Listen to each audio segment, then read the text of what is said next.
فیضان حضور غزالی زمان، فیضان حضور غزالی زمان، صاحبزادہ والا شان حضور قبلہ سید ارشد سید شاہ صاحب کاظمی، حضور قبلہ سید ارشد سید شاہ صاحب کاظمی، نعرہ تکبیر، نعرہ رسالت، نعرہ خلافت، نعرہ حیدری، فیضان حضور غزالی زمان۔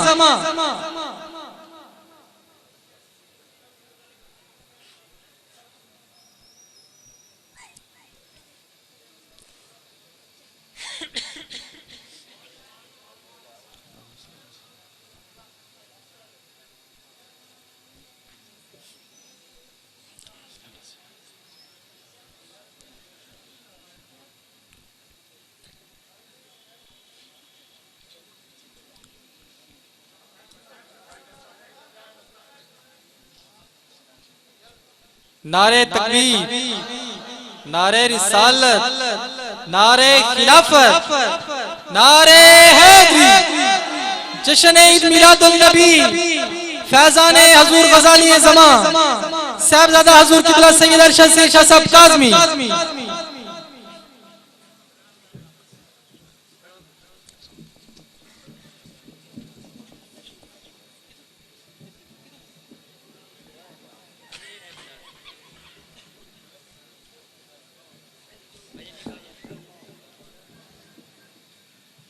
حضرت گرامی تمام حضرت تشریف رکھیں۔ ابھی حضرت صاحب کا خطاب ہوا چاہتا ہے کہ میں گدائے دیار نبی ہوں، پوچھئے میرے دامن میں کیا ہے، اور مجھ کو نسبت ہے آل نبی سے، ہاتھ میں دامن مصطفیٰ ہے، ہاتھ میں دامن مصطفیٰ ہے، کہ گر چاہے تو اپنا بھلا محفل سجا سرکار کی، گر چاہے تو اپنا بھلا محفل سجا سرکار کی، بھر جائے گا کاسا تیرا محفل سجا سرکار کی، اور ہوگا کرم لجپال کا دیدار دیں گے مصطفیٰ، کہہ دے سبحان اللہ، ہوگا کرم لجپال کا دیدار دیں گے مصطفیٰ، آ جائیں گے خیر الورا تو محفل سجا سرکار کی، آ جائیں گے خیر الورا محفل سجا سرکار کی۔ حضرت گرامی محبت کے ساتھ اور ذوق کے ساتھ نعرے کے جواب دیں۔ نعرہ تکبیر، نعرہ رسالت، نعرہ خلافت، نعرہ حیدری، فیضان حضور غزالی زمان، فیضان حضور غزالی زمان، صاحبزادہ حضور قبلہ سید ارشد سید شاہ صاحب کاظمی۔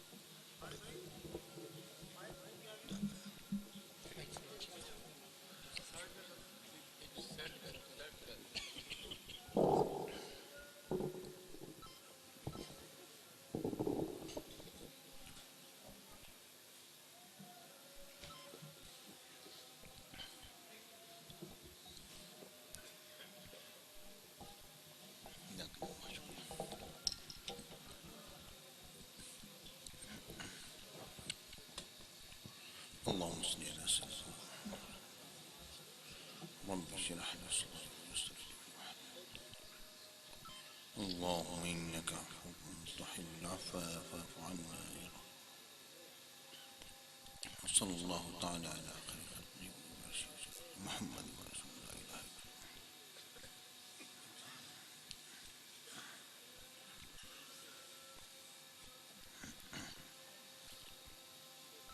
الا الحمد لله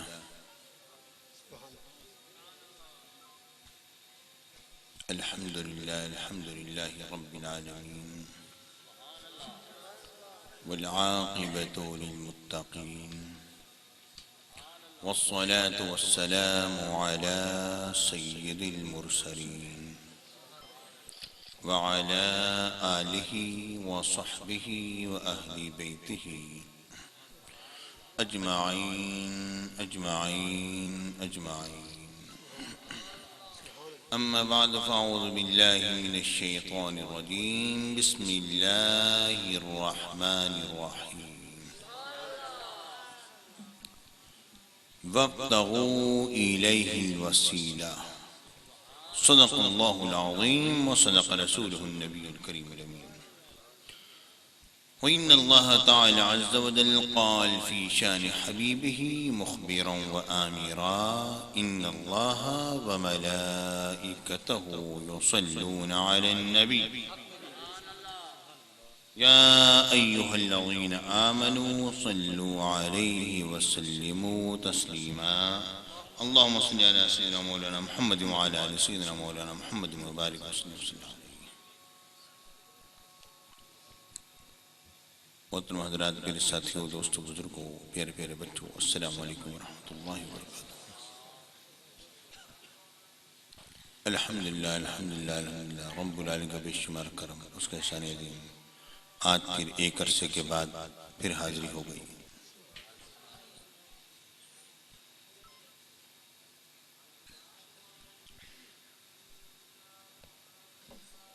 قرۃ عینی وقلبی وروحی وجسمی بک یا رسول اللہ صلی اللہ علیہ وسلم۔ یہ اذان ہو رہی ہے۔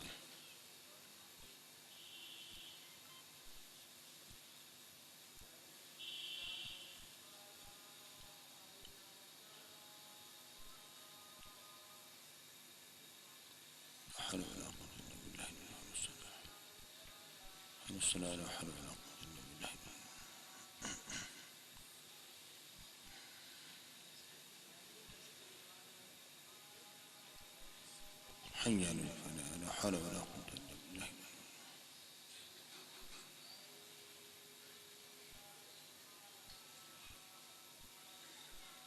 حي على الفلاح لا حول ولا قوة إلا بالله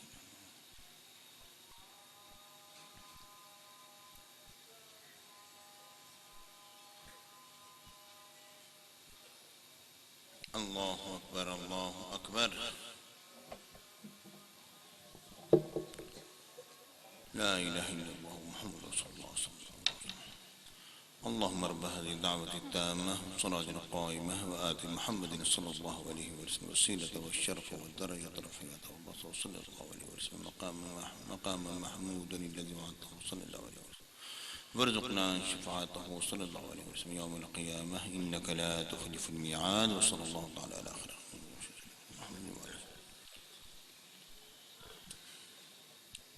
محترم حضرات،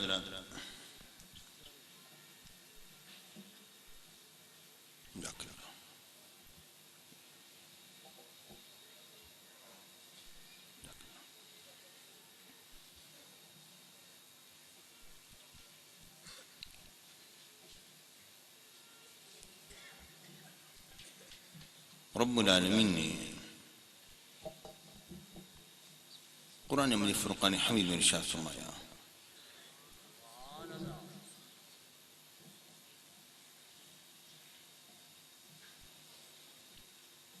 وَابْتَغُوا إِلَيْهِ الْوَسِيلَةَ، اللہ کی طرف وسیلہ پکڑو۔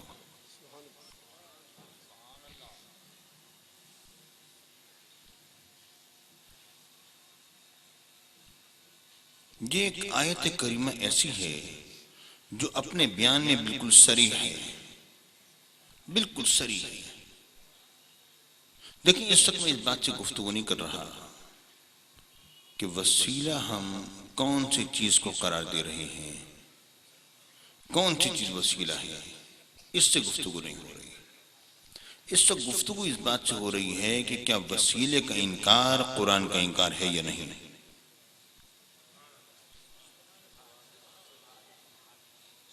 غور کیجیے، ہم تو ہمیشہ اپنے ساتھیوں کو دعوت فکر دیتے ہیں اور کہتے ہیں ہم نے ایک بات پیش کی ہے، اپنی عقل کی کسوٹی پر اس کو پرکھیے۔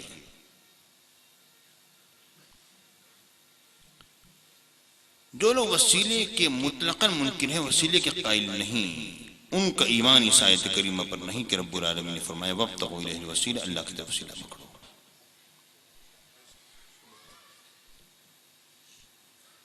بالکل سیدھی سی بات ہے۔ نہیں جی، بات اصل میں یہ ہے کہ وسیلے سے مراد کیا ہے؟ وسیلے سے مراد جو ہے مراد کی بات کر ہی نہیں رہے۔ نہیں، ہماری بات تو سمجھنے کی کوشش کیجیے نا. ہم اصل میں یہ بات کہہ رہے ہیں کہ وسیلے سے مراد وہ جنت کا وہ طبقہ ہے جو کہ جنت میں اللہ تعالیٰ نے بنایا ہے. وہ لوگ ہمارے بارے میں ہم سے یہ بات کرتے ہوئے کہتے ہیں کہ وسیلے سے مراد اصل میں جنت کا وہ طبقہ ہے جس وسیلے کا ذکر آپ اذان کے بعد جو دعا ہوتی ہے اس میں کرتے ہیں. اللہم رب هذه الدعوة التامة والصلاة القائمة وآت محمد الوسيلة والفضيلة والشرف والدرجة الرفيعة. یا اللہ تو محمد عربی کو وسیلہ عطا فرما، یعنی یہ وہ مقام وسیلہ ہے، یہ وہ وسیلہ نہیں جو ہم لوگوں نے وسیلہ بنایا ہوا ہے. یعنی یہ اعتراض ہے ہمارے اوپر. اچھا جی، آپ کی بات عقل میں اس لیے نہیں آتی، آپ کی جو بات ہے ہماری عقل میں اس لیے نہیں آتی کہ نہ تو قرآن مجید کی آیت کریمہ کا ترجمہ صحیح ہوگا اور نہ ہی حدیث پاک کے ساتھ مطابقت درست رہے گی. دیکھیں، قرآن مجید میں رب العالمین نے فرمایا وَابْتَغُوا إِلَيْهِ الْوَسِيلَةَ کہ اللہ کی طرف وسیلہ پکڑو. اگر وسیلے سے مراد وہ جنت کا ایک طبقہ ہے تو اس کا مطلب تو یہ ہو گیا نا کہ اس جنت کا طبقہ اللہ کی طرف پکڑو. کیا مطلب ہوا؟ کوئی مطلب نہیں ہوگا. بھئی جنت کا جو طبقہ ہے وہ بھی جنتی ہے نا. پھر اگر یوں ترجمہ کر دیا جائے کہ اللہ کی طرف جنت پکڑو تو کوئی مطلب نہیں بنتا. اس لیے یہ کہنا کہ وَابْتَغُوا إِلَيْهِ الْوَسِيلَةَ میں جنت کا جو طبقہ وسیلہ ہے وہ مراد ہے، وہ غلط ہے. کیونکہ ترجمہ سیدھا ہوتا ہی نہیں، مفہوم ہی واضح نہیں ہوتا، بات ہی نہیں بنتی کچھ. اور مسلم شریف میں حدیث پاک آتی ہے، میرے آقا حضور علیہ السلام نے فرمایا وسیلہ جنت کے ایک طبقے کا نام ہے اور اللہ تعالیٰ وہ صرف ایک شخص کو عطا فرمائے گا اور امید کرتا ہوں کہ وہ میں ہی ہوں. میرے آقا نے فرمایا وہ جنت کا طبقہ ایک فرد کو دیا جائے گا اور میرے آقا نے فرمایا وہ امید کرتا ہوں کہ میں ہوں. اور نبی کی امید جو ہے وہ یقین ہوتا ہے.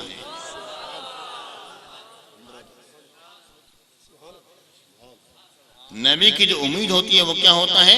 وہ یقین ہوتا ہے. یعنی مجھے یقین ہے کہ وہ میں ہی ہوں، کیونکہ اللہ تعالیٰ اپنے نبی کے دل کو کسی باطل چیز کے ساتھ معلق نہیں فرماتا ہے کہ اپنے حبیب کے قلب کو، اپنے حبیب کے دل کو کسی باطل چیز کے ساتھ معلق فرماتا ہے. یوں نہیں کرتا ہے اللہ رب العالمین. میرے آقا نے فرمایا کہ امید کرتا ہوں کہ وہ میں ہوں، یعنی یقین تھا کہ وہ سرکار مدینہ ہی ہے.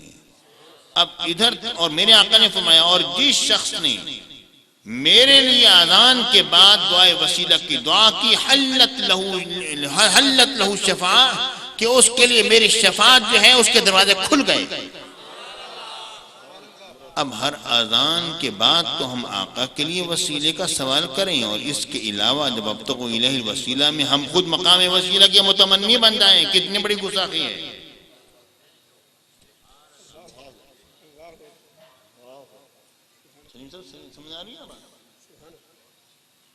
یہ کیسے ممکن ہے؟ تو وابتغوا الیہ الوسیلہ میں وہ مقام وسیلہ جنت والا مراد ہو سکتا ہی نہیں، نہ یہ عقل کے مطابق ہے نہ ہی یہ حدیث پاک نقل کے مطابق ہے. تو معلوم ہو گیا کہ اللہ کی طرف وسیلہ پکڑو. وسیلے کا مطلقاً منکر جو ہے وہ قرآن کا منکر ہے.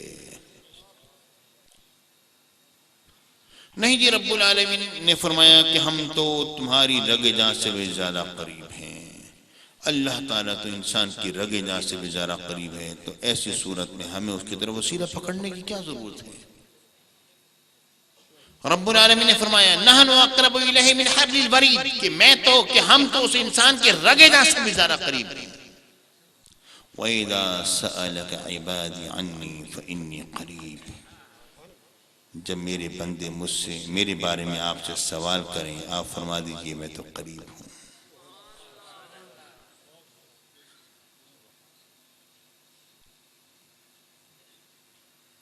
اللہ جب قریب ہوا تو وسیلہ تو اس کے لیے پکڑا جاتا ہے جو دور ہو. جب اللہ ہے یہ قریب تو ہمیں وسیلہ پکڑنے کی کیا ضرورت ہے؟ یہ اعتراض ہے ان کا. اللہ تعالیٰ جب ہماری رغیدہ سے بھی زیادہ قریب ہے اور اللہ تعالیٰ جب ہم سے قریب ہے تو ایسی صورت میں ہمیں اس کی طرف وسیلہ پکڑنے کی کیا ضرورت ہے؟ وسیلہ تو اس کے لیے پکڑا جاتا ہے جو دور ہو. تو یہ بات تم ذرا اللہ تعالیٰ کو سمجھا دو نا، جو اللہ تعالیٰ فرما رہے ہیں وَابْتَغُوا إِلَيْهِ الْوَسِيلَةَ، اللہ کی طرف وسیلہ پکڑو. کیسی تمہاری عقل ہے، عجیب بات سمجھ میں نہیں آتی کہ اللہ تعالیٰ خود فرما رہے اللہ کی طرف وسیلہ پکڑو.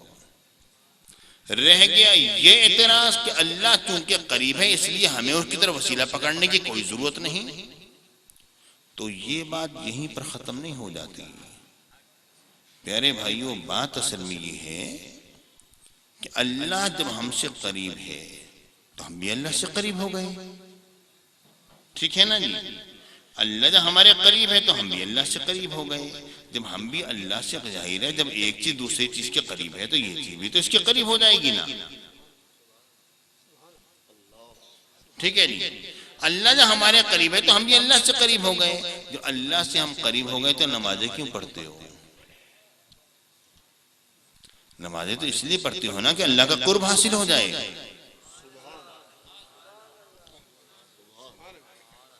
روزے کیوں رکھتے ہو، زکوٰۃ کیوں دیتے ہو؟ اگر اللہ سے تم قریب ہو چکے ہو تو نہ کتاب کی ضرورت نہ رسول کی ضرورت.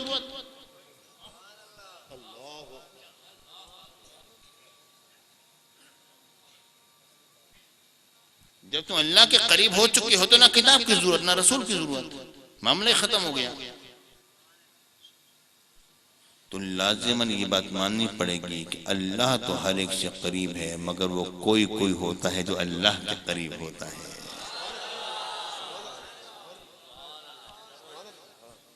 آپ کہیں گے یہ کیسے ممکن ہے؟ جب یہ چیز کے قریب ہے تو یہ بھی تو اس کے قریب ہو گئی نا. ارے تم نے غیر محسوس کو محسوس پر قیاس کر لیا. سب سے بڑی خرابی یہ ہے.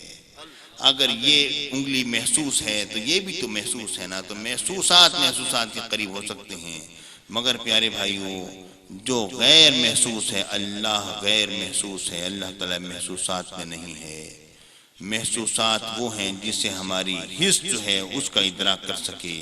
آنکھ دیکھ سکے، کان سن سکے، زبان چکھ سکے، ناک سونگھ سکے اور ہاتھ اس کو لمس کرے تو مس کر سکے.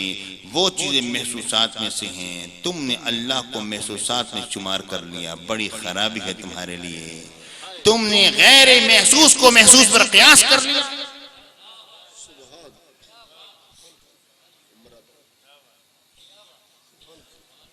اللہ کے قرب کا مطلب یہ نہیں کہ اگر اللہ قریب ہے تو تم بھی اس کے قریب ہو گئے ہو. پیارے بھائیو، اللہ تو ہر ایک سے قریب ہے، لیکن ماجرا کیا ہے؟ اللہ کے قرب کا مطلب اللہ کی معرفت ہے، اللہ کی رضا ہے، اللہ کی پسندیدگی ہے. یہ مراد ہے. اس تو میرے والد گرامی، میرے شیخ کامل، میرے شیخ، میرے مرشد فرمایا کرتے تھے. ایک مثال ہی تھا، ارشاد فرمایا کرتے تھے. نہ معلوم وہ مثال میں نے کبھی آپ کو دی ہو تو یاد نہیں. اب پھر سن لیجئے، کوئی بات نہیں. کیا فرمایا کرتے تھے؟ فرماتے تھے ایک جوہری تھا، اس کے پاس ایک بہت ہی قیمتی ہیرا آ گیا. اس کے پاس ڈائمنڈ بڑا زبردست قسم کا آ گیا. ایسا ہیرا تھا کہ اس کی قیمت وقت کا بادشاہ بھی ادا نہیں کر سکتا تھا. شہنشاہ وقت کی طرف اس نے جانے کی کوشش کا ارادہ باندھا اور رخت سفر جب باندھنے لگا، ایک چور کو پتہ چل گیا کہ اس کے پاس ہیرا ہے اور جا رہا ہے ادھر.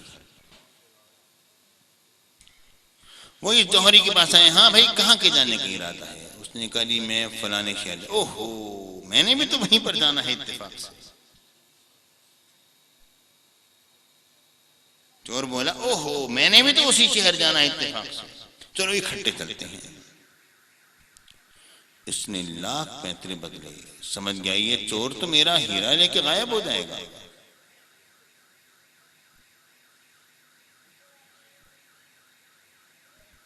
یہ تو بات ٹھیک نہیں ہے۔ اس نے لا کہا، اس نے کہا نا بابا، بات اصل میں یہ ہے کہ 1 اور 11 ہوتے ہیں، سفر بڑا لمبا چوڑا ہے، میں ایک شریف آدمی ہوں، میں تمہارے ساتھ چلتا ہوں، تمہیں کوئی تکلیف تھوڑی ہوگی، فائدہ ہی کوئی پہنچ جائے گا۔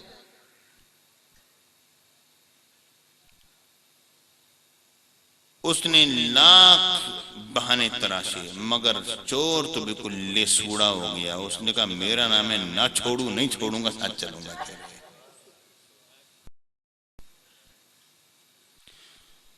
اس نے کہا اچھا جی، بہرحال بیچارہ زچ ہو گیا چور کے ہاتھوں، پریشان ہوا، کہنے لگا چلو چلتے ہیں، اکٹھے روانہ ہوئے۔ دن بھر کا سفر ہوا کرتا تھا اس زمانے کا، بیل گاڑیوں کا، گدھیوں کا، اونٹوں کا سفر، گھوڑوں کا، پیدل سفر، تھک جایا کرتا تھا بندہ۔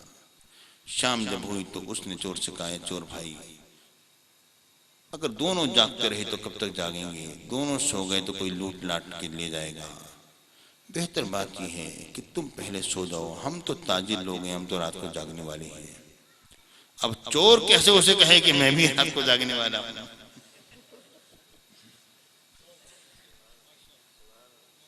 چور اس کو کیسے یہ بات کہے؟ چور بیچارہ سو گیا، دن بھر کا تھکا ہارا تھا، لیٹا تو نیند نے اس کو آ لیا۔ اب اس نے تھوڑی دیر کے بعد اپنا ہیرا نکالا، کبھی ہیرے کو دیکھتا، کبھی چور کے چہرے کو دیکھتا، کبھی چور کے چہرے کو دیکھتا، کبھی ہیرے کو دیکھتا، کہتا اوہو، یہ ابھی تو یہ ہیرا میرا ہے، لیکن جب میں سوؤں گا یہ تو چور اس ہیرے کو لے کر چمپت ہو جائے گا، غائب ہو جائے گا، لے کر بھاگ جائے گا، میرا کیا بنے گا؟ ہاں یہ جو ہیرا اب تک صرف اور صرف میرا ہے، تھوڑی دیر کے بعد میرا نہ رہے گا، چور غائب ہو جائے گا، مجھ سے کوسوں دور نکل جائے گا، میں کیا کروں؟ انتہائی پریشانی میں اس کے ذہن میں اچانک ایک تدبیر آئی، ہاں ہے تو اتنا سا ہیرا، کروڑوں روپے کا ہوتا ہے اتنا سا ہیرا پیارے بھائی، کروڑوں روپے کا ہوتا ہے اچھے قسم کا جو ہیرا۔ اس نے کہا کہ میں ہے تو اتنا سا ہیرا، کوئی بات نہیں۔ اس زمانے میں اون کے کھدر کے موٹے کپڑے ہوا کرتے تھے، کسی چور کی کسی گدڑی میں چھپا دیتا ہوں اس طرح سے کہ چور کو پتہ نہ چلے۔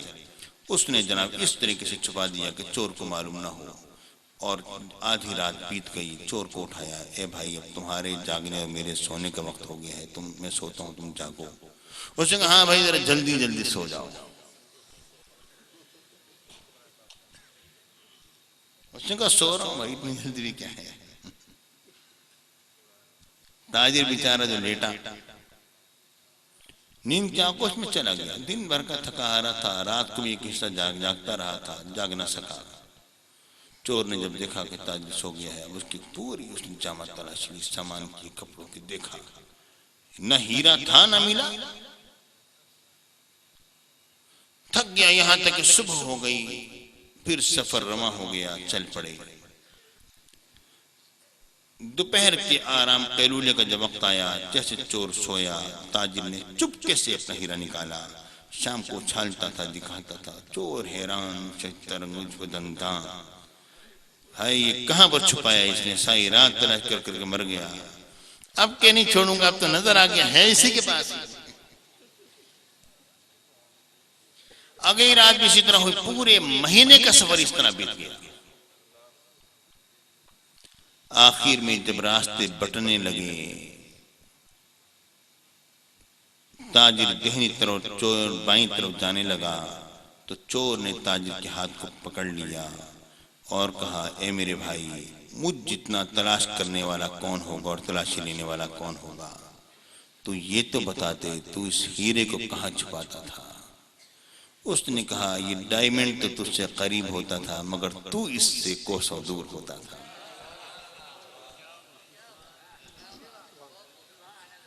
خدا کی قسم رب العالمین تو ہر ایک کی جان سے بھی زیادہ قریب ہے، مگر وہ کوئی ہوتا ہے جو کہ اللہ کے قریب ہوتا ہے۔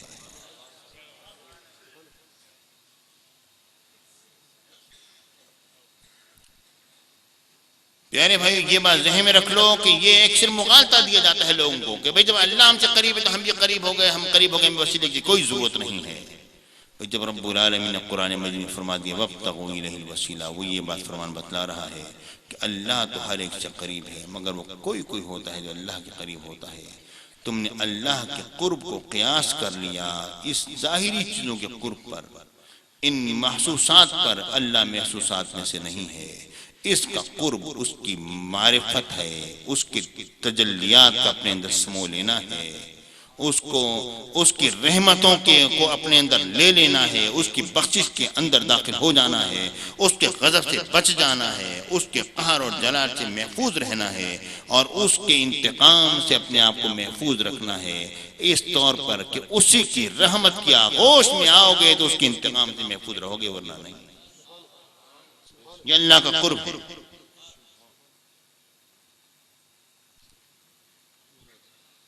اللہ کے جلال سے بچنے کے لیے اللہ ہی کی رحمت میں جانا پڑے گا۔ اب ذرا دیکھیے اور غور کیجیے پیارے بھائیو، ہم اس بات پر غور کرتے ہیں کہ وسیلہ جو ہے وہ کون کون سی چیزیں ہو سکتی ہیں۔ دیکھیے اعمال صالحہ وسیلہ ہیں، ہم مانتے ہیں، نیک عمل کرو، نمازیں پڑھو، روزہ رکھو، حج کرو، زکوٰۃ دو، نیکوں کے ساتھ رہو، نیکی کے ساتھ سلوک کرو، سچ بولو، برائی سے بچو، گناہوں سے بچ جانا، یہ بھی ایک طرح کا اللہ کے قرب کا وسیلہ ہے۔ یہ اعمال صالحہ وسیلہ ہے، اس میں ہمیں کوئی اختلاف نہیں، ٹھیک ہے جی۔ لیکن یہ کہ اللہ رب العالمین کے علاوہ اس کے بندوں میں سے کسی کو وسیلہ بنانا، کیا یہ جائز ہے؟ اس پر ایک بات کہی جاتی ہے، ذرا سنیے غور کیجیے۔ یہ کہا جاتا ہے، دیکھو بات یہ ہے کہ اللہ تعالیٰ کے بندوں کو وسیلہ بنانا یہ ایک اختلافی امر ہے۔ اس میں اختلاف ہو گیا کہ ولیوں نبیوں کو وسیلہ بنائیں یا نہ بنائیں، اور ہمیں اختلاف سے بچنا ہے۔ ہمیں جب اختلاف سے بچنا ہے تو ہم ایسی اختلافی امر میں کیوں پڑھیں؟ ہم سے نمازیں پڑھیں، روزہ رکھیں، حج کریں، زکوٰۃ دیں، ختم ہوگی بات، ہمیں اختلافی معاملہ سے پڑھتے ہیں، ہمیں اسی نے تو ہمارا دماغ خراب کیا ہوا ہے۔ اس لیے ان کو وسیلہ بنانا ٹھیک نہیں ہے، کیونکہ ایک اختلافی چیز ہو گئی۔ پیارے بھائیو، یہ عجب طریقہ ہے، ایک مسئلے میں خود ہی اختلاف کر کے پھر خود ہی ڈھنڈورا پیٹ کے کہہ دیا لو اختلافی ہیں، ہم اس کے قریب نہیں جاتے۔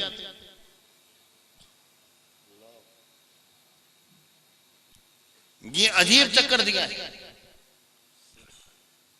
شیخ الاسلام ابن تیمیہ سے پہلے اس مسئلے میں کوئی خاص اختلاف نہ تھا۔ حقیقتاً اول من انکر الوسیلہ وہو ابن تیمیہ، سب سے پہلے جس شخص نے وسیلے کا انکار کیا وہ ابن تیمیہ تھا۔ خود ہی اختلاف کیا، اس کو ہوا دی اپنے شاگردوں اور اپنے حواریین کے ذریعے سے، پھر خود ہی شور مچا دیے۔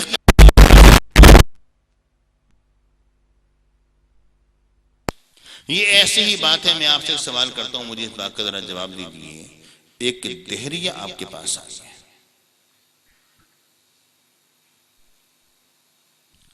ایک دہریہ آئے جو اللہ کو نہیں مانتا۔ دہریہ کی دو قسم ہوتی ہیں، ایک وہ ہوتے ہیں جو اللہ کو مانتے ہیں اور زمانے کو اللہ کے ساتھ شریک ٹھہراتے ہیں، اس دہریہ کی بات نہیں کر رہا۔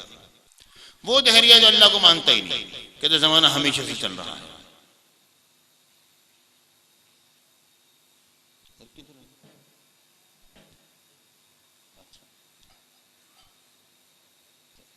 مولانا ابھی نیچے بیٹھ جائے، کوئی بات نہیں، کچھ نہیں ہوتا، اب یہاں آرام سے تسلی سے کھلے کھلے سے وہ بیٹھ جائیں گے۔ اب بہت قبلہ کے شاگرد ہیں، چلے پھر بھی آپ ان کے درمیان رکاوٹ بن گئے نا اصل میں۔ بھئی آپ آگے آ جائیے، ادھر سے تھوڑی جگہ بنا دیں، تھوڑے سے کھلے کھلے، ان سے کہہ رہا ہوں، ان سے کہہ رہا ہوں، آپ ادھر سامنے آ جائیے، جگہ بنا دو، جگہ بنا دو۔ ماشاءاللہ، تھوڑا کھلے۔ دل میں جگہ ہو تو سب جگہ بن جاتی ہے، دل میں جگہ نہ ہو تو دو کا جگہ خالی بھی ہو پھر بھی جگہ نہیں بنتی۔ اچھا جی، پیارے بھائیو، ذرا غور کرنے کی بات ہے۔ ایک دہریہ جو اللہ کا قائل نہیں، وہ کہنے لگا آپ سے بات یہ ہے، دیکھو اللہ کے وجود میں اختلاف ہے کہ اللہ ہے بھی یا نہیں ہے، اور آج بھی اختلاف موجود ہے۔ آج بھی آپ کو کروڑوں لوگ ایسے مل جائیں گے جو اللہ کے وجود کے قائل نہیں، وہ کہتے ہیں یہ دنیا ہے، تم نے کیا اس مذہب کے دائرے کے اندر اپنے آپ کو بند کر کے رکھا ہوا ہے، ارے تم نکلو باہر، جو چاہو کرو۔ یہ کیا مذہبی تم نے ہتھ کنڈے اپنے لگائے ہوئے ہیں اور تم ایک چکر میں آئے ہوئے ہو. ارے یہ دنیا تو کھیل کود کا نام ہے. جب تک زندگی ہے عیش کرو, خامہ خواہ کے لیے مر جاؤ گے پھر ختم ہو جاؤ گے. یہ ہڈیاں بوسیدہ ہو جائیں گی, گوشت گل سڑ جائے گا, ختم ہو جائے گا, کوئی بھی باقی نہیں رہا, ہم بھی باقی نہیں رہیں گے. تو اس لیے عیش کرو خامہ خواہ کے لیے. مذہب کوئی چیز نہیں ہے, اللہ تعالیٰ کا کوئی وجود وغیرہ نہیں ہے. یہ تمہاری خام خیالی ہے جو کہ اللہ کے وجود کو تم مانتے ہو. اور یہ ایک اختلافی امر ہے, اور اختلافی امر میں نہیں پڑھنا چاہیے. تم خود کہہ چکے ہو, اور اس لیے اللہ کے وجود کا انکار کر دو اور ہمارے ساتھ مل جاؤ, کیونکہ اللہ کا وجود جو ہے وہ اختلافی امر ہو چکا ہے. پھر کیا بولو گے؟ مان لو گے اس کی بات؟ نہیں مانو گے. تم کہو گے یہ اختلاف تم لوگوں کا اپنا پیدا کرتا ہے. حقیقتاً اللہ ہے, اور ابتدا میں اللہ رب العالمین نے اپنے نبی کو بھیجا, آدم علیہ السلام کو بھیجا, اور ہم سب انہی کی مخلوق ہیں. یہ لوگ جو یہ کہتے ہیں نا کہ انسان پہلے بندر تھا. اسلام آباد کا ایک نوجوان میرے پاس آیا, بڑی بحث کرنے لگا اس موضوع پر. کہنے لگا یہ اس طرح ہوا, پھر اس طرح تبدیل ہوتا یہی انسان بن گیا. میں نے کہا اگر پہلے بندر تھا تو بندر نے ترقی کرتے کرتے انسان بن گیا, تو انسان بھی ترقی کرتے کرتے کچھ جن وغیرہ بن جاتا نا, آج تک تو بنا نہیں. اگر یہ ترقی ہی چل رہی ہے تو آگے اب یہاں پر پہنچ کے رک کیوں گئی؟ کوئی مجھے انسان ایسا دکھاؤ جو کہ ترقی کر کے کچھ اور اوپر پہنچ گیا ہو, اور کوئی بندر ایسا دکھا دو آج کل کے زمانے میں جو تھوڑا تھوڑا انسان بن گیا ہو.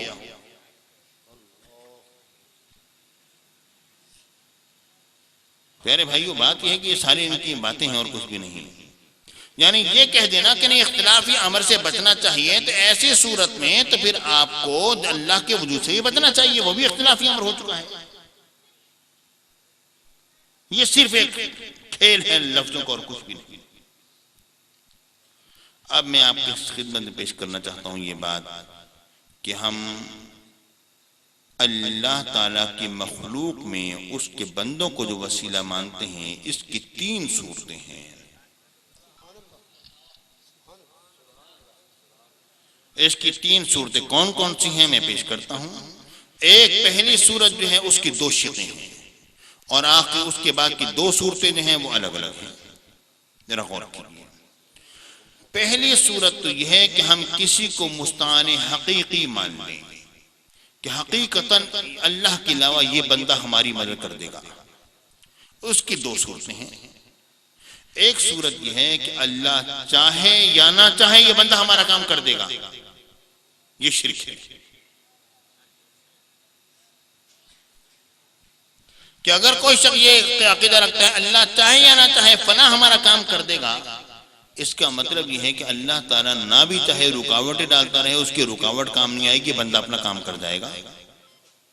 تو آپ نے اس بندے کو غالب مان لیا, اللہ کو مغلوب مان لیا, اور اللہ کبھی مغلوب نہیں ہوتا. جو مغلوب ہے وہ اللہ نہیں, اللہ ہمیشہ غالب رہتا ہے.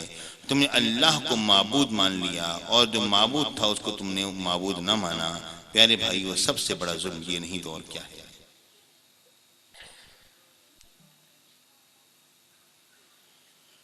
یا یہ ہے کہ یہ لوگ اللہ سے زبردستی ہمارا کام کروا لیں گے,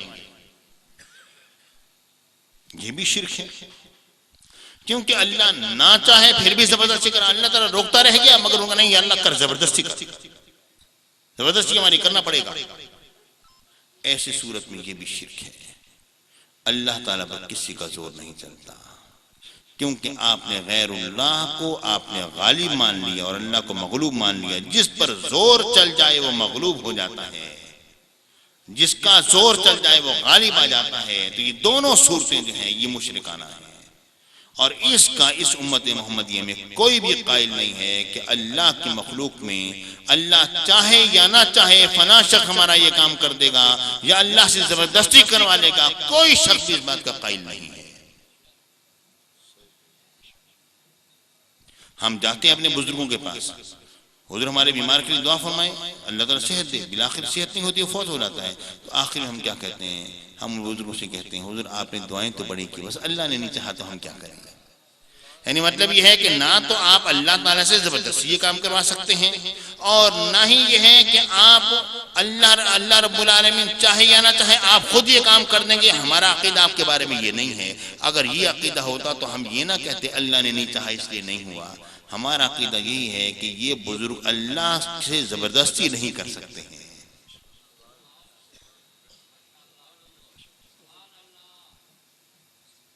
بات سمجھ میں آ رہی ہے؟ اور دوسری دو صورتیں کون سی ہیں؟ ایک صورت یہ ہے کہ ہم کسی کے پاس جائیں اور اسے کہیں آپ اللہ سے ہمارے لیے یہ مانگ لیں.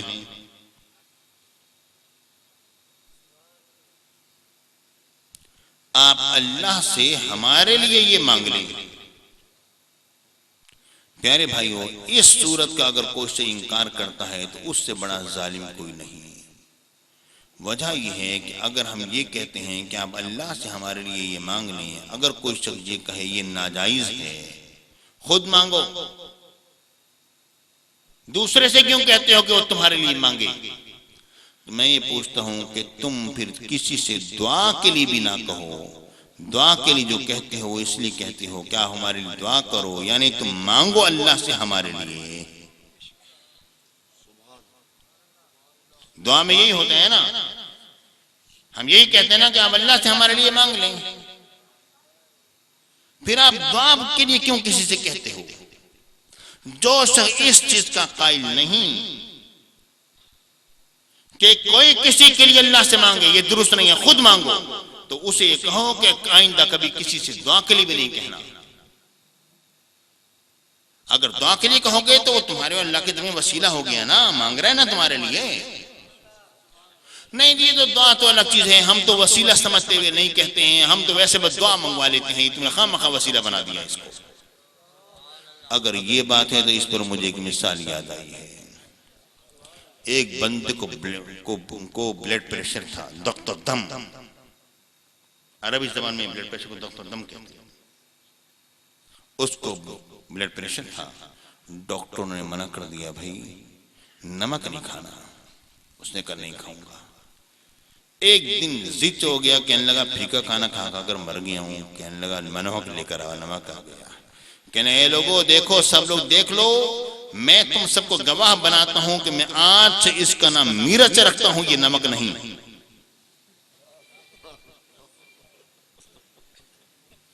آج سے میں نے اس کا نام مرچ رکھ دیا، یہ نمک نہیں ہے. سب گواہ ہو گئے ہو، اب دیکھو میں ڈال رہا ہوں کھانے میں. اس نے جب ڈالا، خوب اچھی طرح کھایا، تو بتاؤ اس کو بلڈ پریشر ہو جائے گا یا نہیں ہوگا؟ ہو جائے گا نا. کیوں ہو جائے گا؟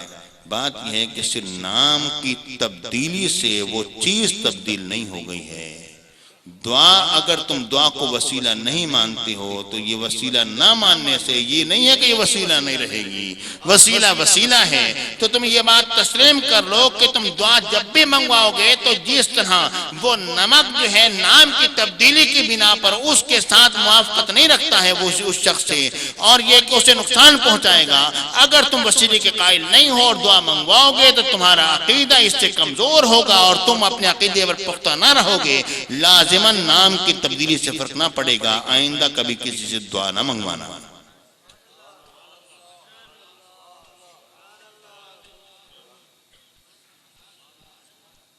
بات واضح ہوگی. اور تیسری صورت اس کی کیا ہے، بلکہ اسی کی ایک صورت پیش کرتا ہوں. پیارے بھائیوں، ہر زمانے میں کچھ لوگ ایسے ہوتے ہیں جب دعا کے لیے ہاتھ اٹھاتے ہیں اللہ تعالیٰ قبول فرما لیتا ہے. ایسے ہی لوگوں کا ذکر بخاری شریف میں آتا ہے. کئی مقام پر امام بخاری نے ایسی حدیث ذکر کی ہیں. کئی مقام پر غور کیجیے. بڑی مشہور و معروف حدیث ہے، آپ نے کئی مرتبہ سنی ہوگی. حضرت انس بن نضر رضی اللہ تعالیٰ عنہ کی پھپھی نے ایک لڑکی کو جو مارا اس کا دانت توڑ دیا. دانت جب ٹوٹا تو ان لوگوں نے لڑکی والوں سے کہا بھی معاف کر دو. ان کا نہیں یہ نہیں. ان کا جرمانہ لے لو، 5 اونٹ دیں گے جرمانے میں. نہیں جی جرمانہ نہیں چاہیے، ہمیں دانت کے بدلے میں دانت چاہیے. سرکار مدینہ کی بارگاہ سے مسئلہ پہنچ گیا. حضور یہ نہیں ماننے، کہہ رہے دانت کے بدلے میں دانت چاہیے. میرے آقا نے فرمایا ٹھیک ہے، ظاہر ہے فیصلہ شریعت کا ہے. حضرت انس بن نضر رضی اللہ تعالیٰ عنہ نے کہا یا رسول اللہ واللہ لا تکسر سنیتها حضور مجھے اللہ کی قسم ہے کہ میری پھپھی کا دانت نہیں توڑا جائے گا۔ میرے آقا نے فرمایا یا انس بن نضر، اے انس بن نضر، کتاب اللہ جو ہے وہ قصاص کا فیصلہ کرتی ہے کہ قرآن مجید میں رب العالمین نے فرمایا السن بالسن، کے دانت کے بدلے میں دانت ہے۔ اب یہ بات ہو ہی رہی تھی، لڑکی والوں نے کہا حضور ہم نے معاف کیا۔ میرے آقا نے فرمایا ہاں، ہر زمانے میں کچھ لوگ ایسے ہوتے ہیں، وَلَوْ أَقْسَمَ عَلَى اللَّهِ لَأَبَرَّ، کچھ لوگ ایسے ضرور ہوتے ہیں جو اللہ پر مان رکھ کر قسم کھا لیں تو اللہ تعالیٰ ان کی قسم کو پورا کر دکھاتا ہے، یعنی انس بن نضر انہی میں سے ایک ہیں۔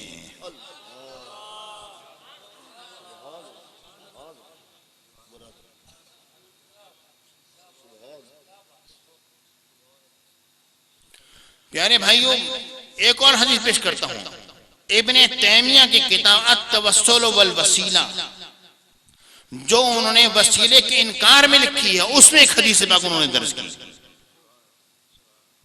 حدیث پاک میں آتا ہے سیدنا انس بن مالک رضی اللہ تعالیٰ عنہ، میرے آقا کے غلام، وہ انس بن نضر تھے کہ انس بن مالک کے حدیث پاک پیش کر رہا ہوں۔ اور ایک بات ذہن میں رکھ لو، علماء جب کسی حدیث کو اپنی کتاب میں درج کرتے ہیں تو اس کو صحیح جانتے ہیں تو درج کرتے ہیں، اس کے بغیر درج نہیں کرتے۔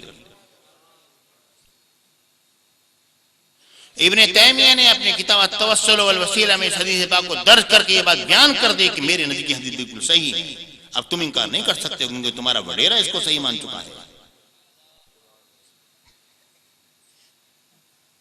کیونکہ وہ علماء نہیں ہوتے جو کہ کسی کو دھوکہ دینے کے لیے ایسی حدیثوں کو درج کر لیں جس کو خود صحیح نہ مانتے ہوں۔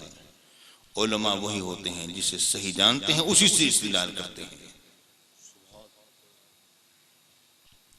حدیث پاک میں آتا ہے حضرت انس بن مالک رضی اللہ تعالیٰ نے فرمایا کہ ہم ایک انصاری صحابی کی عیادت کے لیے گئے، بس اس کے آخری لمحات تھے، دیکھتے ہی دیکھتے سانس اکھڑ گئی اور وہ اللہ سے جا ملا، اس کا وصال ہو گیا۔ تو کہتے ہیں ہم نے اس کے اوپر کپڑا ڈال دیا، اس کے سرہانے پر ایک اس کی بوڑھی کبڑی ماں کھڑی تھی، ہم نے کہا اے مائی صبر کر، اس نے کہا کیا میرا بیٹا گزر گیا؟ ان کا ہاں گزر گیا۔ اس عورت نے اس وقت پر کیا جملہ کہا؟ اس نے کہا اللہم، اے اللہ، انی اسلمت وہاجرت الی رسولک، یا اللہ میں اسلام لے کر آئی اور میں تیرے رسول کی طرف میں بڑھی ہوں، ہجرت کر کے آئی، اس لیے میں آئی تاکہ میری مصیبتیں دور ہو جائیں، یا اللہ آج کے دن میں تو مجھ پر یہ مصیبت نہ ڈالنا۔ حضرت انس بن مالک فرماتے ہیں ہم نے اس بندے کے چہرے سے کپڑا جو ہٹایا وہ بندہ زندہ ہو چکا تھا، اور اس دن شام کا کھانا ہم نے اس کے پاس بیٹھ کے اس کے ساتھ کھایا۔ وَلَوْ أَقْسَمَ عَلَى اللَّهِ لَا بَرَّ، اللہ کے کچھ بندے اور بندیاں ایسی ہوتی ہیں اللہ پر مان رکھ کر قسم کھا لیں تو اسی وقت اللہ تعالیٰ ان کی قسم کو پورا کر دے گا۔ اسی لیے تو ہم جا کے دعائیں کرواتے ہیں لوگوں سے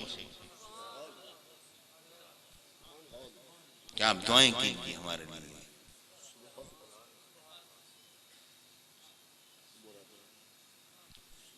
پیارے بھائیوں، ایک تو یہ قسم ہے کہ کسی سے جا کے کہو کہ وہ اللہ سے تمہارے لیے مانگ لے، یہ بھی تم نے وسیلہ بنائی ہے، جائز ہے، ورنہ دعا کا انکار لازم آ جائے گا۔ یعنی دعا کروانے کا انکار لازم آ جائے گا، جس کا کوئی بھی شک قائل نہیں امت محمدیہ میں۔ اور تیسری قسم اس کی یہ ہے کہ آپ کسی کو رب کی بارگاہ میں پیش کر دیں، یا اللہ اس کے صدقے سے ہم پر کرم کر دیں۔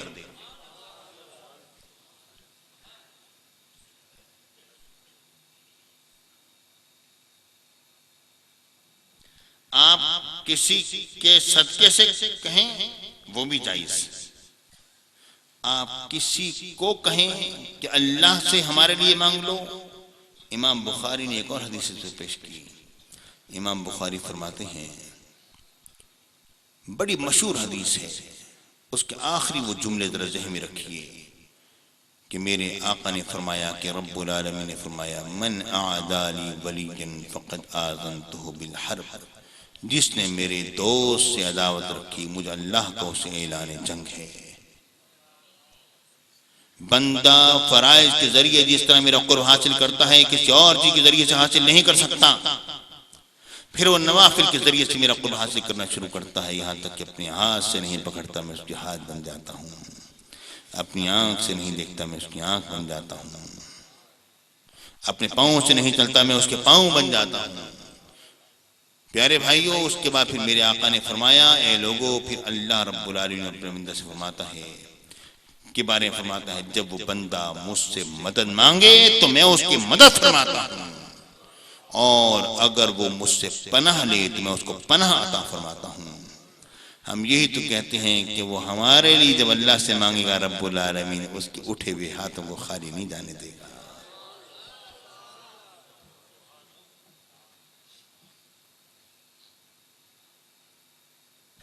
اب ذرا تیسری قسم کیا ہے وسیلے کی؟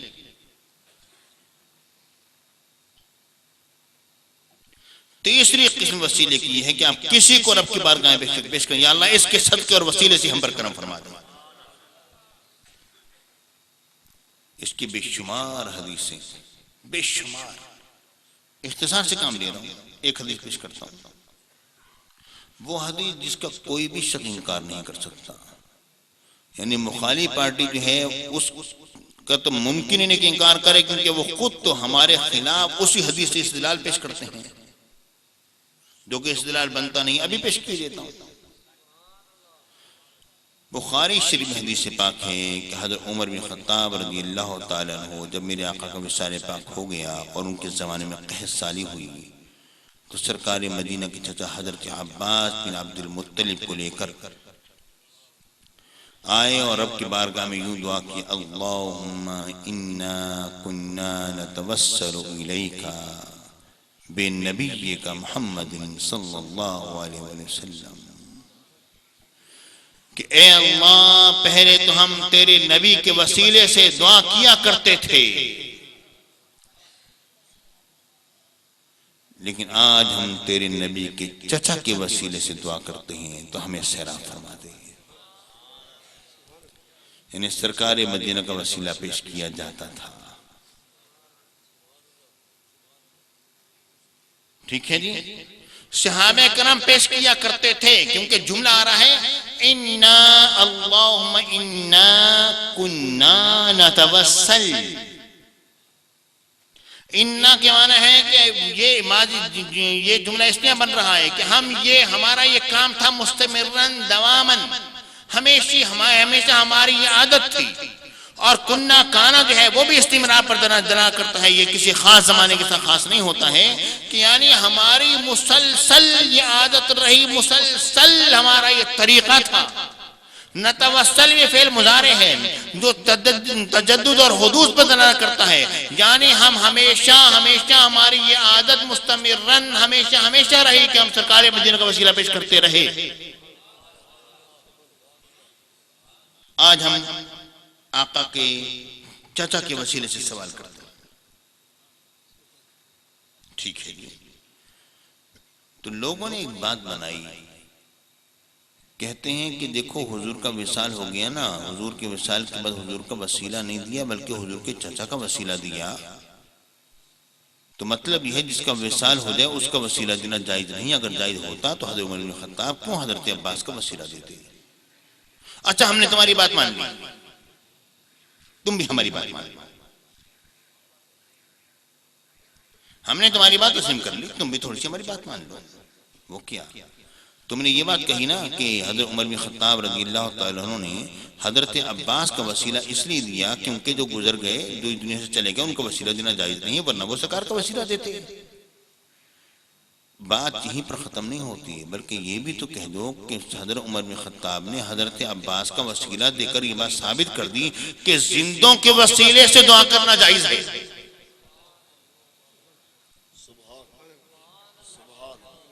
اتنی بات تو مانو نا، یہ بھی نہیں مانو گے، یہ تو کوئی بات نہیں نا، میٹھا میٹھا اب تو کڑوا کڑوا تھوک دو، جو اچھا لگے وہ لے لو، جو برا لگے تھوک دو۔ یعنی پھر اب یہ بات بھی تو اپنی زبان سے کہہ دو نا کہ حضور غوث اعظم کے زمانے کے لوگوں کے لیے جائز تھا کہ غوث اعظم کے وسیلے سے دعا کریں، خواجہ غریب نواز کے زمانے کے لوگوں کے لیے جائز تھا کہ ان کے وسیلے سے دعا کریں، غزالی زمان کے زمانے کے لوگوں کے لیے جائز تھا کہ ان کے وسیلے سے دعا کریں، حضرت سیدنا پیر مہر علی شاہ کے زمانے کے لوگوں کے لیے جائز تھا کہ ان کے وسیلے سے دعا کریں، اعلیٰ حضرت کے زمانے کے لوگوں کے لیے جائز تھا کہ ان کے وسیلے سے دعا کریں۔ یہ بات بھی تو مان لو اور یہ بھی تو مان لو کہ اس زمانے میں جو ہمارے مشائخ جو کہ متقی پرہیزگار علماء مشائخ اعظام ہیں، اگر ہم ان کے وسیلے سے دعا کریں تو جائز ہوگا، یہ بھی تو مان لو نا۔ یہ بات مانتے ہوئے تو آگ لگ جاتی ہے، وہ کہتے ہیں نہیں، حضرت عمر بن خطاب نے اس لیے سرکار کا وسیلہ پیش نہیں کیا کیونکہ سرکار کا وصال ہو گیا تھا، مردوں کا وسیلہ دینا جائز نہیں۔ ارے ہمارا نبی مردہ نہیں، ہمارا نبی زندہ ہے، تم نے یہ بات کہی ہے تو یہ بات ذہن میں رکھو کہ پھر یہ بات بھی تو مانو نا کہ زندوں کا وسیلہ دینا جائز ہوتا ہے، تو وہ تو مانو، وہ کیوں نہیں مانتے ہو یہ تو مجھے بتا دو۔ نہیں جی غیر نبی کا وسیلہ کیسے دو گے؟ تو حضرت عباس کیا نبی ہیں؟ حضرت عباس کیا نبی تھے جن کا وسیلہ جو حضرت عمر بن خطاب رضی اللہ تعالیٰ نے دیا؟ حضرت عمر بن خطاب کی شان، اللہ اکبر۔ میرے آقا نے فرمایا مرنے کے بعد دو فرشتے آئیں گے سوال جواب کرنے کے لیے۔ اچھا یا رسول اللہ کہ میرے پاس بھی آئیں گے؟ ہاں اے عمر آپ تمہارے پاس بھی آئیں گے۔ حضور میری کیا کیفیت ہوگی؟ جیسے اب ہے ویسے ہی ہوگے۔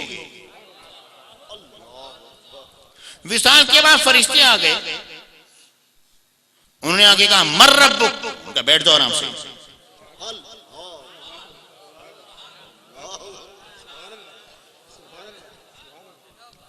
اتنے دڑکے سے بات کرو گے، پہلے تو یہ وعدہ کرو کہ آئندہ جو ہے میرے حبیب کے کسی امتی سے اس طرح بات نہیں کرو گے۔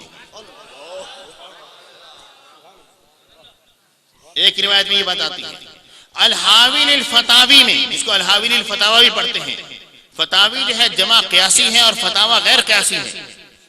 الحاوی الفتاوی کے اندر یہ واقعہ درج ہے اس انداز پر کہ حضرت عمر بن خطاب نے جب یہ کہا نا کہ ذرا خیال سے بات کرو، تو انہوں نے کہا ایک دوسرے سے کہنے لگا کہ عمر ہیں چلو واپس چلتے ہیں۔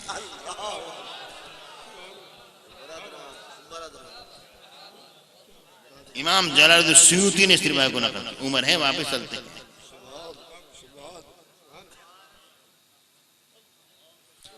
پیارے بھائیو جن کی یہ شان ہو اور ان کا ایک ایک عمل اللہ کے نزدیک کیسا مقبول اور منظور ہوگا، غور تو کرو ذرا۔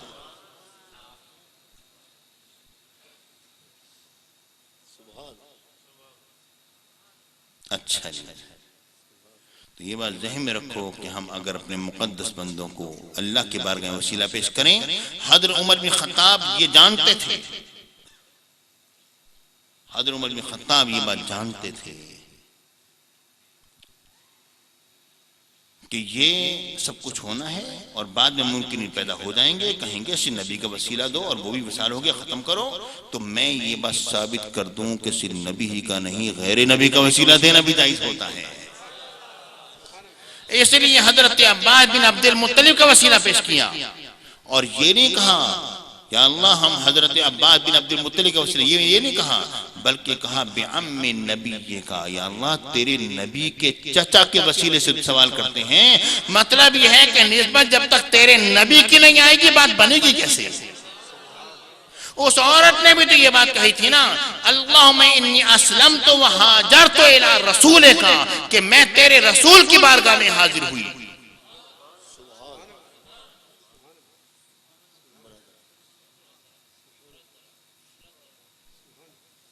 پیارے بھائیو ذرا غور کرو، ذرا توجہ کرو، اس طرح بے شمار روایت ہیں۔ اب آخر میں ایک میں تحقیق پیش کرنا چاہتا ہوں، ذرا اس پر توجہ کرنے کی بات ہے۔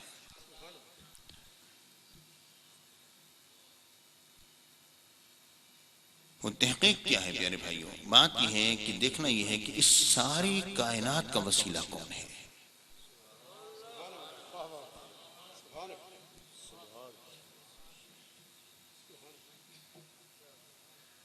بات سمجھ آ رہی ہے؟ بالکل واضح ہے ایسی بات نہیں کرتے جو کسی کی عقل تسلیم نہ کرے. یہاں پر ایسی باتیں ہوتی ہیں جو ہر ایک کی عقل اس کو تسلیم کرتی ہے. مین میخ نکالنا تو مولویاں آباشے کے چپ نہ شبت، وہ تو غلط چیز ہے.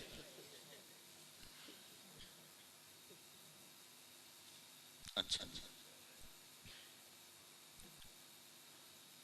غور کیجئے ساری کائنات کا وسیلہ کیا ہے. میں نے ایک تحقیق پیش کی، میری یہ تمام تحقیق 6 ہو چکی. اب میں اس کو نیا ایڈیشن اس کا میں لے کر آ رہا ہوں اور اس کو میں نئے انداز میں تحریر کر کے اور اس کو انشاءاللہ دعا کریں اللہ کرے کہ ایک آدھ ہفتے میں سامنے آ جائے گا. تو وہ انشاءاللہ اب آ جائے گی سامنے. وہ یہ ہے کہ اس میں ہم نے یہ چیز سائنس سے ثابت کی ہے کہ ساری کی ساری کائنات کا وسیلہ سرکار مدینہ ہے. اور ہماری سائنس یہ بات مان چکی ہے کہ اصل کائنات نور محمدی ہے.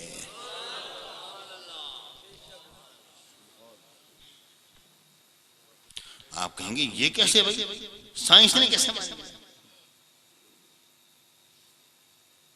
حق تو ہر جگہ واضح ہو جاتا ہے. ٹھیک ہے جی، میں آپ کے سامنے پہلے 2 ضابطے پیش کروں گا، ایک فلسفہ قدیم کا اور ایک صوفیہ کا. اس کے بعد پھر میں سائنس کے اعتبار سے آپ کے سامنے اس کے کچھ قوانین اور ضوابط پیش کرتا ہوا آخر میں حدیث پاک پیش کر کے اور اپنی بات کو اختتام پر پہنچا دوں گا.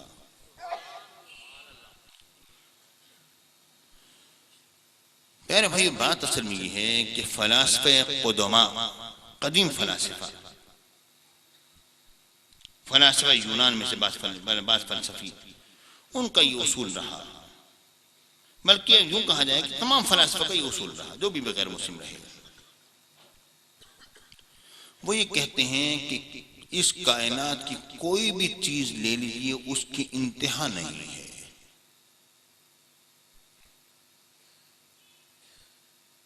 آپ کوئی بھی چیز لے لیں، آپ ایک پھول کی پتی لے لیجیے، لیکن اس کو توڑنا شروع کریں، توڑتے چلے جائیے، آخر میں ایک ایسا ذرہ بچ جائے گا آپ کو توڑ نہ سکیں گے.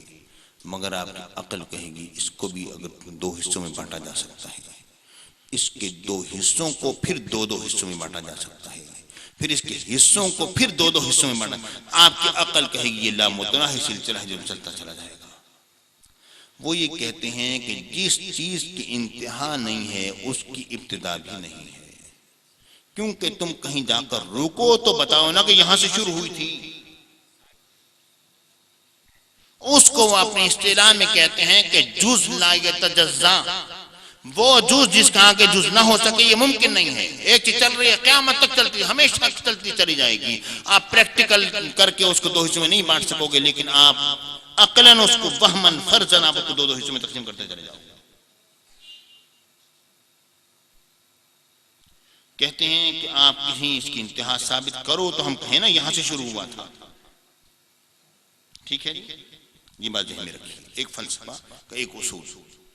ہمارے صوفیاء نے یہ کہا کہ النہایت هو الرجوع الى البدایت، کہ انتہا جو ہے وہ ابتدا کا پتہ دیتی ہے. انتہا کیا کرتی ہے؟ ابتدا کا پتہ دیتی ہے. جو انتہا ہے وہی ابتدا ہے. ہمارے صوفیاء نے بیانی وہی بات کہی. فلاسفہ یہ کہتے ہیں انتہا نہیں اس لیے ابتدا بھی نہیں. یہ کائنات ہمیشہ سے ہے، اللہ کا وجود نہیں. اللہ کے وجود کو وہ انکار کرتے ہوئے کہتے ہیں کہ اللہ کا وجود ہوتا تو اس کو بناتا. کائنات تو ہمیشہ سے، اس کی انتہا ثابت کرو تو اس کی ابتدا ہوگی نا. ہمارے صوفیاء کہتے ہیں جو اس کی انتہا ہے وہی اس کی ابتدا ہے. اس پر میرے والد گرامی علیہ رحمت و رضوان، میرے شیخ، میرے مرشد ایک مثال دیا کرتے تھے. فرماتے تھے ایک آم کی گٹھلی لو، اس کو زمین کے اندر بو دو، کچھ عرصے میں ایک بوٹا نمودار ہوگا آم کا، پھر کچھ اور عرصے میں درخت بن جائے گا، تناور درخت ہو جائے گا، پھر کچھ دیکھتے ہی دیکھتے اس میں پھل لگنے لگیں گے، پھر چند دنوں کے اندر وہ پھل پک کر تیار ہو جائے گا. آپ وہ پھل جو ہے وہ توڑ لو گے، آپ گودا چوس لو گے، چھلکے پھینک دو گے، آخر میں گٹھلی آپ کے ہاتھ میں ہے. جو بتلا رہی ہے کہ اس کی ابتدا بھی ایک گٹھلی ہی سے ہوئی تھی۔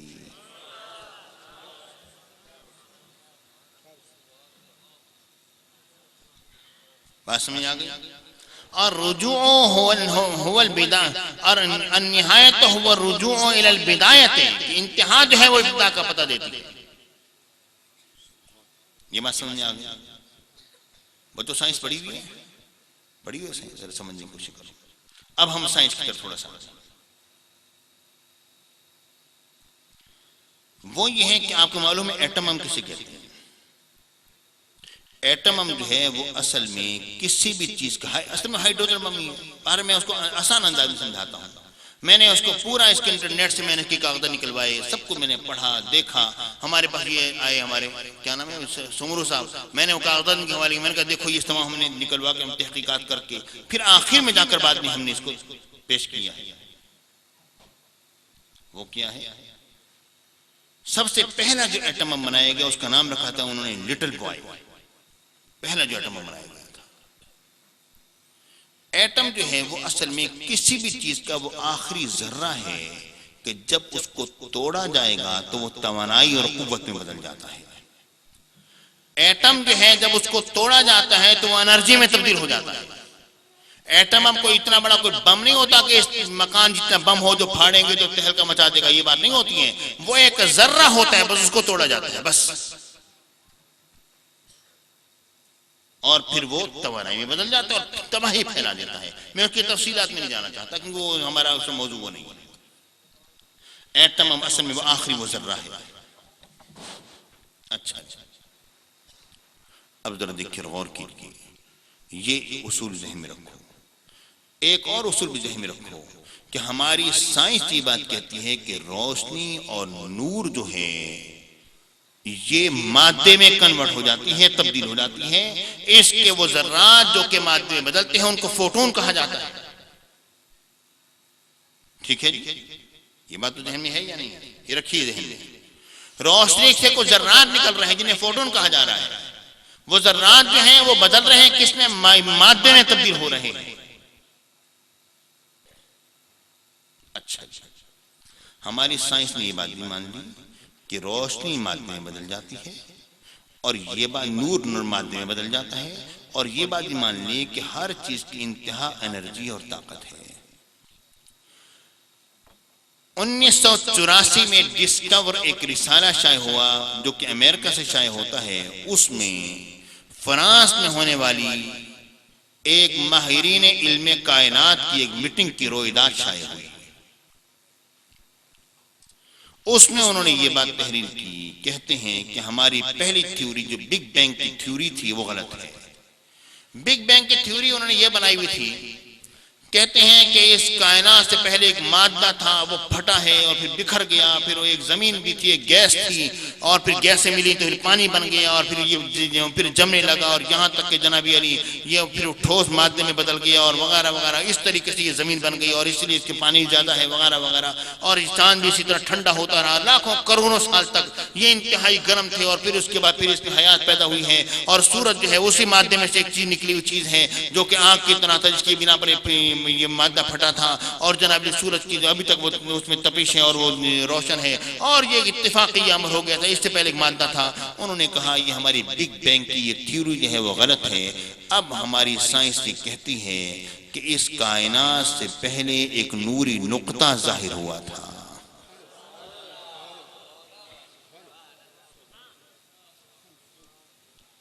اس کائنات سے پہلے ایک نوری نقطہ ظاہر ہوا تھا، اس کی شدت، اس کی طاقت، اس کی قوت کا اندازہ لگانا ممکن نہیں۔ اس سے جو ذرات جو ظاہر ہوئے ہیں پھر وہ آپس میں وہ ملتے چلے گئے اور یہ کائنات بنتی چلی گئی ہے۔ یہ تو سائنسدانوں کی تحقیق تھی۔ اب ہم در مصطفیٰ کو کھٹکھٹاتے ہیں، یا رسول اللہ یہ تو سائنسدانوں نے کہا ہے، اب آپ بتلائیے کہ آپ کیا فرماتے ہیں کہ کائنات کیسے بنی ہے؟ ہمارے سردار، ہمارے آقا، ہمارے مولا، ہمارے مرشد حضرت سیدنا جابر بن عبداللہ رضی اللہ تعالی عنہ صحابی رسول میرے نبی کی، میرے مرشد کی بارگاہ میں حاضر ہوتے ہیں، ساری کائنات کی مرشد کی بارگاہ میں حاضر ہوتے ہیں، آقا نامدار کی بارگاہ میں حاضر ہوتے ہیں اور عرض کرتے ہیں یا رسول اللہ یہ تو فرمائیے اللہ نے سب سے پہلے کون سی چیز کو بنایا تھا؟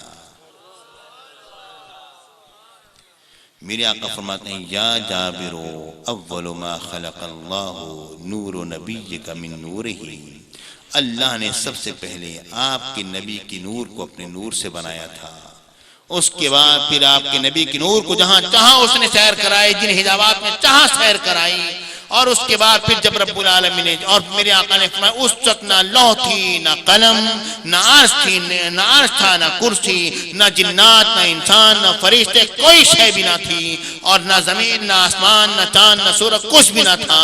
اور پھر اللہ نے جب چاہا کہ اس کائنات کو بنائے تو آپ کے نبی کے نور کے 4 حصے کیے، پہلے سے قلم کو بنایا، دوسرے سے لوح کو بنایا، تیسرے سے عرش کو بنایا، اور پھر ایک حصہ جو بچ گیا اس کے پھر 4 حصے فرمائے، اور اس ایک سے رب العالمین نے کرسی کو بنایا، ایک سے عرش کے اٹھانے والے فرشتوں کو بنایا، پھر اسے ایک سے کرسی کو بنایا، ایک سے باقی فرشتوں کو بنایا، پھر ایک جو باقی جو بچ گیا اس کے پھر 4 حصے کیے، ایک سے جنت کو بنایا، ایک سے جہنم کو بنایا، ایک سے آسمانوں کو بنایا، اس کو بنایا، ایک جو حصہ باقی جو بچ گیا اس کے پھر 4 حصے کیے، ایک سے مومنین کی آنکھوں کے نور کو بنایا، ایک سے ان کے دل کی انس اور سرور کو بنایا، اور وہ توحید ہے لا الہ الا اللہ، اور فرمایا کہ اس طرح یہ کائنات بنتی چلی گئی ہے۔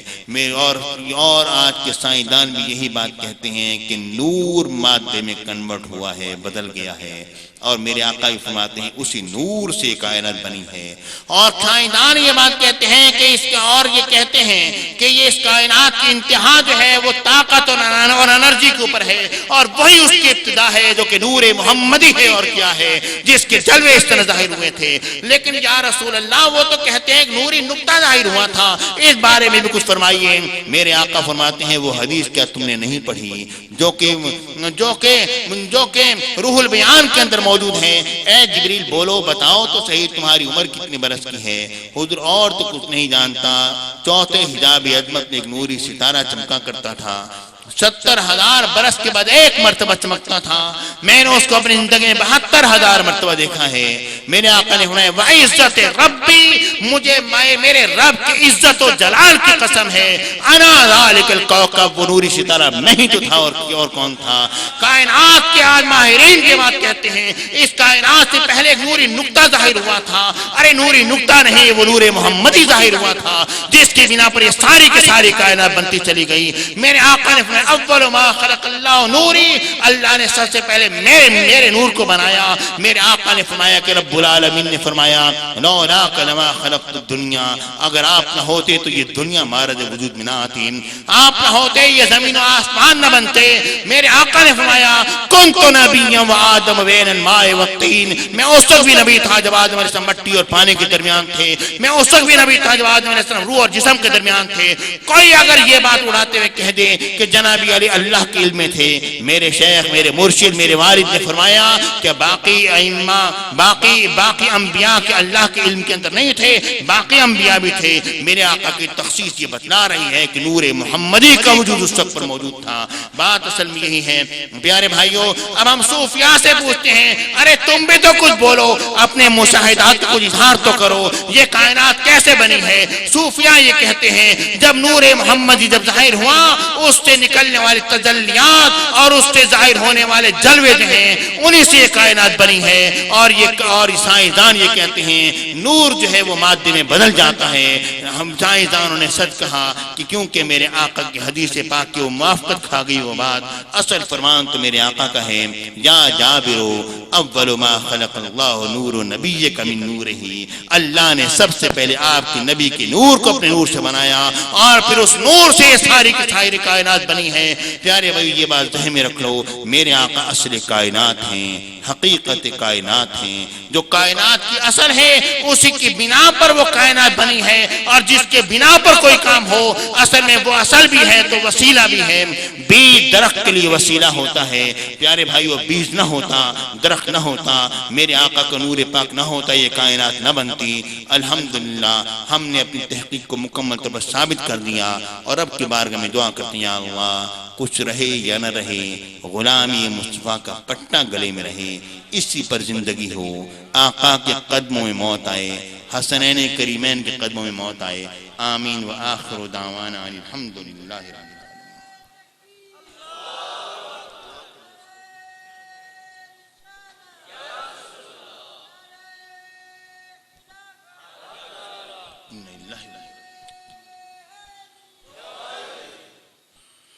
پیارے بھائی دعا کرتے ہیں۔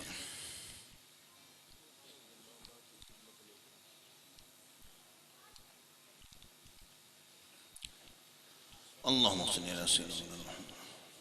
پیارے بھائی پہلے تو آپ ایک الحمد شریف 3 مرتبہ سورہ اخلاص پڑھیں، کیونکہ ہمارے 14 سال کے والد کے انتقال ہوں کو اشارے صاف کرتے ہیں، یہاں کے بزرگوں کو بھی کرتے ہیں۔ اللہم صلی اللہ علیہ وسلم محمد وعلی آلہ وسلم۔ الحمدللہ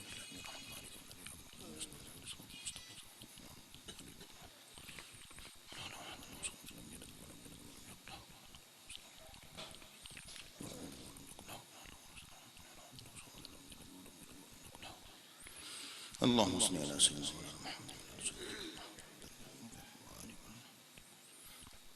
یا اللہ اے میرے پروردگار، تو کچھ بھی ہم نے پڑھائی ہے ہمارے تمام کو صاحب پاک ہمارے آقا مولا سرکار مدینہ رسول اللہ صلی اللہ علیہ وسلم۔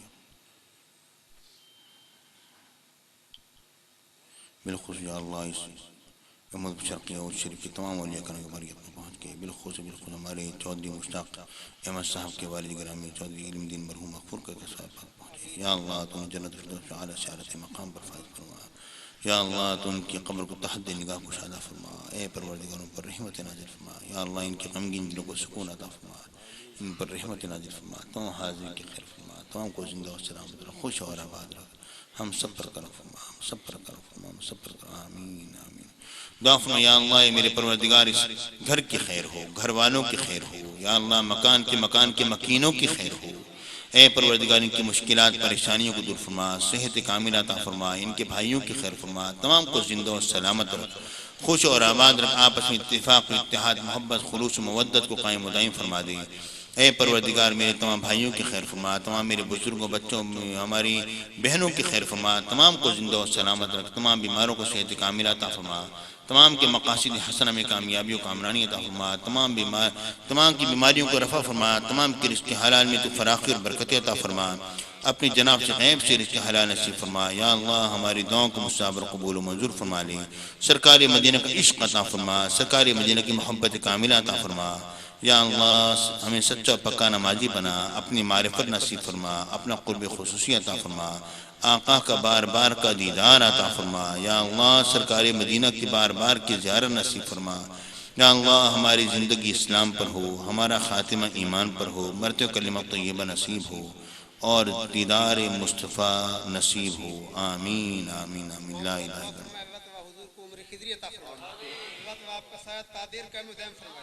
اللہ رب العالمین آپ سب کی خیر فرمائے، اللہ تعالیٰ آپ سب کی خیر فرمائے، آپ سب کی آمین آمین آمین۔